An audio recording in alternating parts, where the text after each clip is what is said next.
Daaku Maharaj movie ఎలా అనిపించింది?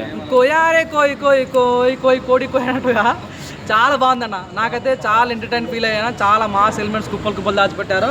బాలయ్య బాబు ఒక మాస్ విలనిజం కానీ అవుట్ అండ్ అవుట్ వైలెన్స్ కనిపిస్తుంది అన్న. మంచి ఊత కూత వైలెన్స్ అయితే తగ్గ ఫర్ ఉంటుంది. తగలిపెట్టేస్తాడు తన పర్ఫార్మెన్స్.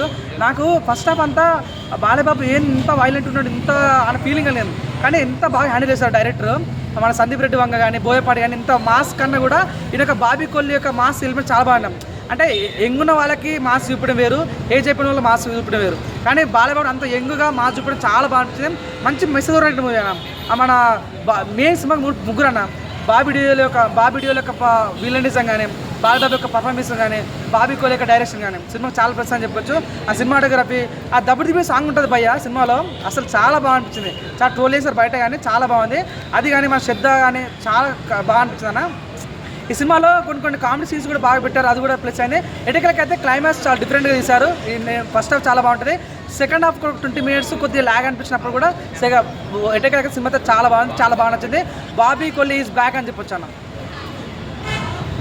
అన్న మూవీలో హైలైట్స్ ఏంటన్నా? వైలెన్స్ హైలైట్స్ మూవీలో హైలైట్స్ అంటే మనం ఏంటంటే ఫారెస్ట్ సీన్ ఉంటుంది అన్న. ఓకే, అబ్బో అది మామూలు ఊత కొత్త కాదు. బాబీ డియోల్ పాపం చిన్న పిల్లడు, అది చూస్తున్నప్పుడు వీడు మనిషా మృగమా అన్న ఫీలింగ్ వెళ్తానా. ఆ సీన్ అయితే ఊత కొత్త. సెకండ్ హాఫ్ వచ్చేసరికి చాలా బాగుంటుంది. సెకండ్ హాఫ్ మొత్తం ఫ్లాష్ బ్యాక్ అది క్రేజ్ అనిపిస్తే, ఫస్ట్ హాఫ్ మాత్రం ఫారెస్ట్ సీన్ ఊచ కూత. ఓకే సరే, తమన్ మ్యూజిక్ ఎలా అనిపించింది అన్న? నిజంగా మనం బక్కోడికి రజనీకాంత్ ఎట్లనో మన బండోడికి బాలబాబు పట్టినట్టుగా. అరే బాలబాబు కూర్చున్న బీజమే, నిల్చున్న బీజమే, పడుకున్న బీజమే, ఊరినేమో ఎక్కడ బీజం రా బాబు తగలబెట్టేసిన ఫీలింగ్ వచ్చింది. ఊత కోత అన్న. బాలయ్య బాబుని ఏ రకంగా చూడాలనుకున్నామో అలాంటి మేనరిజం, అలాంటి కల్టు, అలాంటి వైలెన్స్ మాకు కనిపించింది. సంక్రాంతి చెప్తున్నా బాక్స్ ఆఫీస్గా బాగా ఆగాయా బాలయ్య బాబు.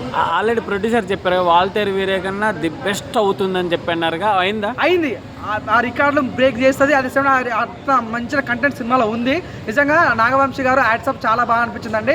సినిమా చాలా బాగుందని మనస్ఫూర్తి కోరుకుంటున్నాను. అదొకటి, ఆయన ఇంతవరకు 500 కోట్లు అనేది ఎప్పుడు సంపాదించలేదు మన బాలయ్య గారు. ఈ రికార్డ్స్ ఏమన్నా 1000 crores రావచ్చు అంటారు. నేను ఆ రిక్వెస్ట్ చేసిన సినిమాలో మంచి కంటెంట్ ఉంది. డాన్స్ వెనుమ డాన్స్ ఇరుకు, ఫైట్ వెనుమ ఫైట్ ఇరుకు, మన రొమాన్స్ వెనుమ రొమాన్స్ ఇరుకు. సినిమా మంచి కంటెంట్ ఉంది. దయచేసి 1000 కోట్ల తీసుకోవాలి మనస్ఫూర్తి కోరుకుంటున్నాను. బాలయ్య రికార్డ్ అంతే.